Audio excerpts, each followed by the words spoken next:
Epic Games just got found guilty by the FTC, and here's what it means.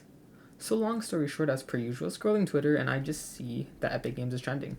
Clicked on it by accident because normally I don't really care about this stuff.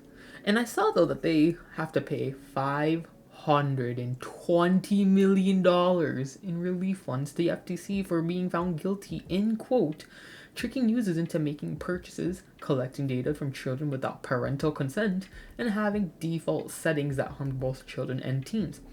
But the thing is, that wasn't all. In a following tweet from Jake Lucky, he says, quote, "This includes using dark patterns to manipulate users into making unintended purchases, allowing children to purchase things such as V-Bucks without parental cardholder consent, and having default on voice and text settings, which also allowed easier harassment to new users." Now, the thing that bothers me isn't the part violating children's online privacy protection. Like, of course, children should be protected no matter what. I think that should be a norm. The part that bothers me is the deployed design tricks known as dark patterns part. Now, from what it says is that use dark patterns to trick users into making purchases. The company has deployed a variety of dark patterns aimed at getting consumers of all ages to make unintended in-game purchases. Fortnite's counterintuitive, inconsistent, and confusing button configuration led players to incur unwanted charges based on the press of a single button. For example, players could be charged while attempting to wake the game from sleep mode while the game was in a loading screen, or by pressing an adjacent button while attempting simply to preview an item. These tactics led to hundreds of millions of dollars in unauthorized charges for consumers. Secondly, charged account holders without authorization, children, and other users who play Fortnite can purchase in-game content such as cosmetics and battle passes using Fortnite's V-Bucks. Up until 2018, Epic allowed children to purchase V-Bucks by simply pressing buttons without requiring any parental or cardholder action of consent. Some parents complained that their children had racked up hundreds of dollars in charges before they realized Epic had charged their credit card without their consent.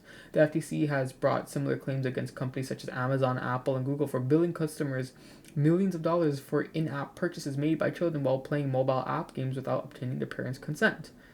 Blocked access to purchase consent, the FTC alleged that Epic locked the accounts of customers who disputed unauthorized charges with their credit card companies. Consumers whose accounts have been locked lose access to all the content that they have purchased, which can total thousands of dollars. Even when Epic agreed to unlock an account, consumers were warned that they could be banned for life if they disputed any future charges. Now, see, the problem I have with all this is the fact that these unauthorized purchases should not fall under the responsibilities of Epic Games, but the parents. Children are going to be children and purchase something if they can. All these different types of platforms have some form of parental guidance tools to make sure these purchases don't even happen in the first place, because it would have been locked behind a passcode or some password. I remember back when Call of Duty Black Ops 3 was still popular. And back when it was the current COD, my younger brother tried buying COD points from my account so he can gamble some COD points on loot boxes.